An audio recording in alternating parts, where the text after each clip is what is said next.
तो एक series L R circuit है, उसको बैटरी से कनेक्ट किए और EMF V at t equal to 0 the circuit is switched on. तो the time at which the energy stored in the inductor reaches 1/n times of maximum value. तो कितने देर के बाद एनर्जी स्टोर्ड इन इंडक्टर अपने maximum value का 1/n times हो जाएगा। ठीक है, अब आप ये सोचो कि अगर आप n का वैल्यू थोड़ा छोटा कर लेते हैं, अगर आप n का वैल्यू 1 लो, ठीक है, अगर आप n का वैल्यू 1 लो, है ना, तो n का वैल्यू अगर 1 यहाँ पुट करोगे तो 1/1 टाइम्स ऑफ मैक्सिमम वैल्यू, मतलब मैक्सिमम वैल्यू हो गया।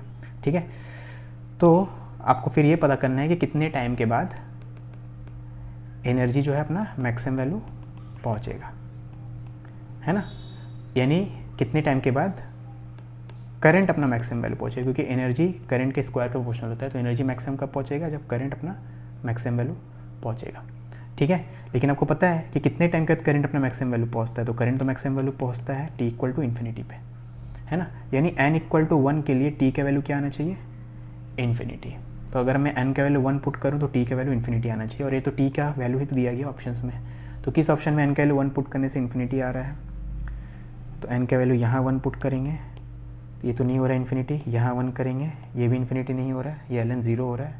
ठीक है, यहाँ 1 पुट करेंगे तो ये 0 हो गया, मतलब इन्फिनिटी हो जाएगा, डिनोमिनेटर 0 हो गया, यहाँ 1 पुट करेंगे तो ये भी इन्फिनिटी हो गया। तो ये दोनों इन्फिनिटी हो जा रहा है, ये दोनों हो रहा है, ये दोनों नहीं हो रहा है, तो मतलब इन दोनों में से कोई करेक्ट ऑप्शन होगा, है ना।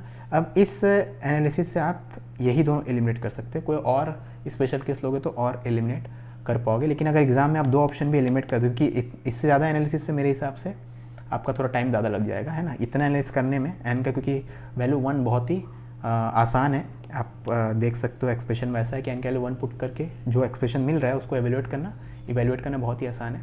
तो ये सेकेंड्स में हो जाएगा इतना सोचना। ठीक है, अब इससे ज़्यादा इसको एनालाइज करना है तो मैं तो कोई स्पेशल केस नहीं सोच पा रहा, आप सोच पा रहे तो कमेंट में बताना, लेकिन अगर नहीं भी सोच पा रहे हम लोग, मान लो, तो 2 ऑप्शन भी एलिमिनेट हो गए, 2 बचे हुए, और एग्जाम में अगर समय नहीं है या आपको ये क्वेश्चन आता नहीं है इससे आगे मतलब एक्चुअल में सॉल्व करना, ठीक है, तो आप इन दोनों में से कोई भी मार्क करके आगे बढ़ जाओ, भगवान का नाम लेके। ठीक है।